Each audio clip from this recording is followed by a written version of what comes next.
Good afternoon and thanks for watching Live at 5. I'm Mike Tank. Dana has the day off. Union Hospital's Family Medicine Residency Program received a $2.25 million grant. It is to help improve physician training in mental and behavioral health.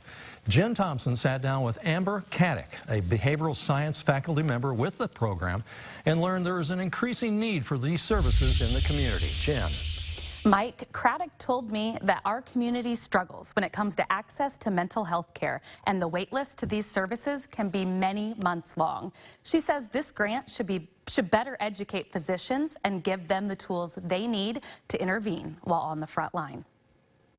For 3 days, interviewed in 2 places. The grant will enable the residency program to enhance its curriculum to train physicians in the prevention, identification, diagnosis, treatment, and referral of services for mental and behavioral health conditions for pediatric, adolescent, young adult, and other populations who are at risk or have experienced abuse, trauma, or mental health and/or substance abuse disorders. Dr. Amber Caddick, psychologist at the residency program, says there is an increasing need for such services in Vigo County and the surrounding community. We are #1 in the state in child poverty, and we have a high trauma rate too for our children.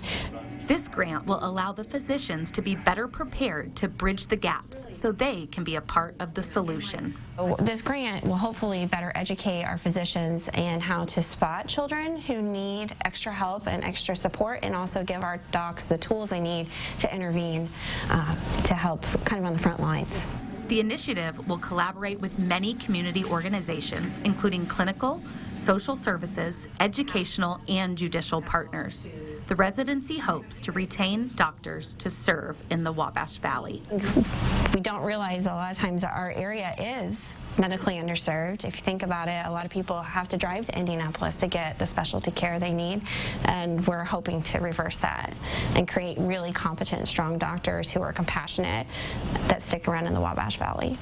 Dr. Caddick said that mental health is having a far greater impact on our youth than we may realize. It's a hidden issue that we're really not talking about enough. That's impacting probably education and physical fitness and health, and interpersonal skills. Krista Wells, school counselor at Sullivan Middle School, agrees. She says she has many parents who want to help but don't always know where they can turn. When we're talking about mental health and education, they're not separate, because I really think that from my end of it, I really see how mental health impacts their academics, it impacts their discipline, it impacts how they feel about school overall. So the more that they, I love this program that doctors are going to be able to help identify. Wells and Caddick agree that the waiting period for those suffering from a mental health disorder is too long. Wells told me that at times her students have had to wait 6 months to up to a year for an evaluation.